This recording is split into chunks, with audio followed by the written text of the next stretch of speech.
We're here. Time to go get after it. Come join me. The questions everyone needs to ask themselves when they speak of Christian theology: where's my source coming from? How reliable is the source? And what's it truly say? That always boils down on what the scripture says, of course. And that's not the way it should start. Hear me out. We have to understand that the New Testament is not an eyewitness account of what is said in the New Testament. But in fact, we can only date it back to the oldest manuscripts, which is to the 2nd and 3rd century. And when we can only date it back to then, why do people believe it's an eyewitness account?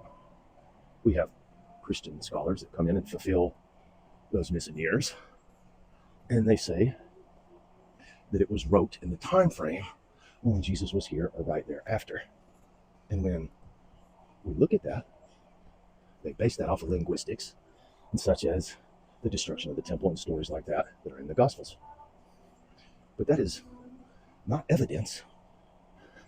That is just assumption.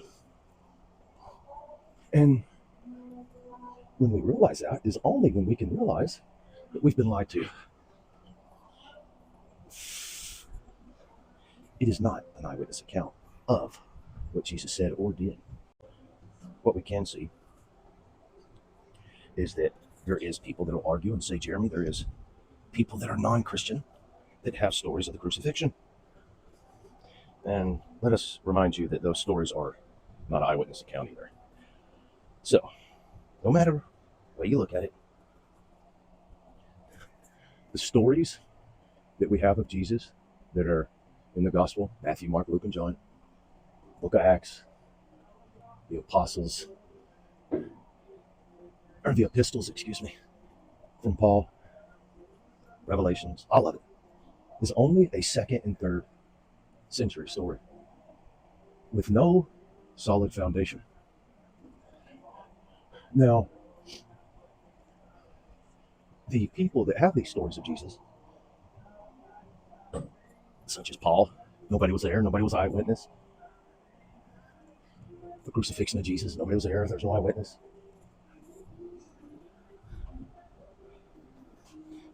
When we can look at this as a whole, we realize that all these stories of Jesus have no structure, no foundation to build a house. Same thing, Jesus even, quote unquote, don't build your house on sand. But we do have another story of Jesus. And that story is from an historical figure. Whereas Christian story, there's no historical figure. There's no story. It's just hearsay. And I say that only because, again, there's no foundation in Christian theology if and when we can't date this back to the time frame that it's speaking about. And that's a fair assessment. And that's a fair assessment because there's room for error. And with room for error, then we look at the people that even spoke about Jesus. And we can't even pinpoint those people in time, other than these stories that we have from Christian theology. Now, a person that I was mentioning earlier, he was told a story about Jesus. And he was told a story about Jesus by an angel, the same angel that told Mary that she was going to have Jesus.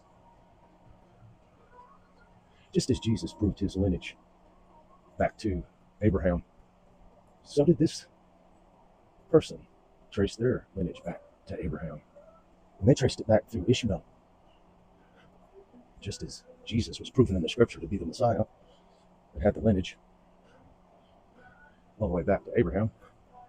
And when I say scripture, I'm speaking of Jewish scripture, not Christian theology, of course. The Old Testament is hijacked from the Jewish tradition. And just like the Prophet Muhammad, peace and blessings be upon him, he can trace his lineage back to Abraham through Ishmael. And he has his miracles as well. And 1400 years ago, the Quran invited anybody to make 10 verses like it. Nobody has yet.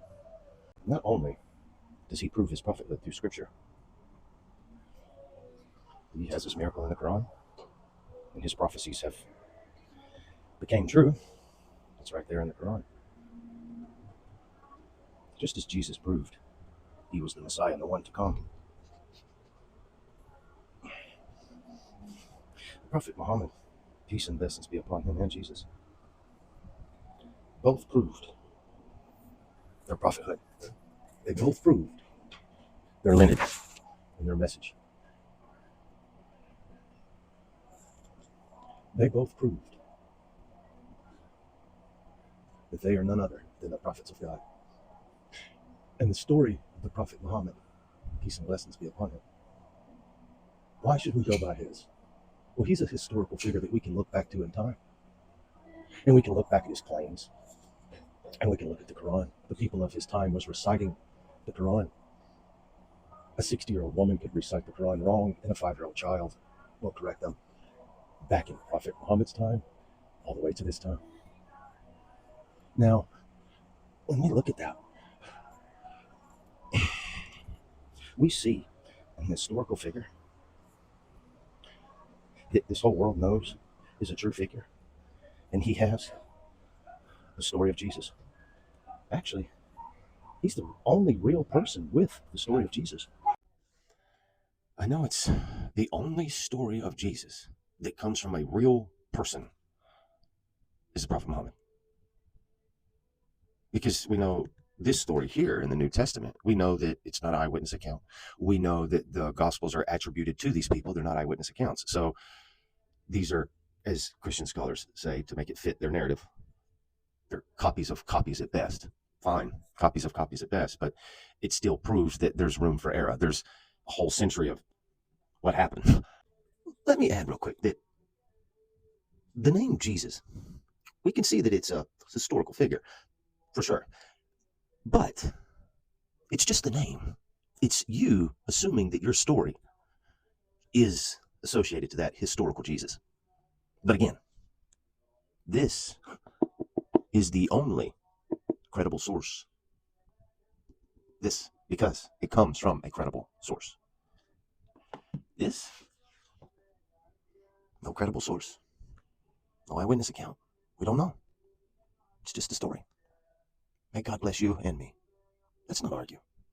Let's talk. I would challenge Christians, if you are a follower of Christ, like you say you are, and you go forward after hearing this and not researching it, you're not following Jesus.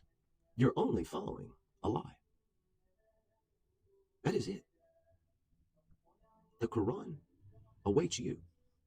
The stories of Jesus are wonderful. There's a whole book in there about Mary. I challenge you. Go research. Because, I understand that Christians, no, it's false prophet, fake teaching, it's fake doctrine. But yet, it's your own doctrine that's fake. It's your own doctrine that can't be trusted. But the Quran can be trusted.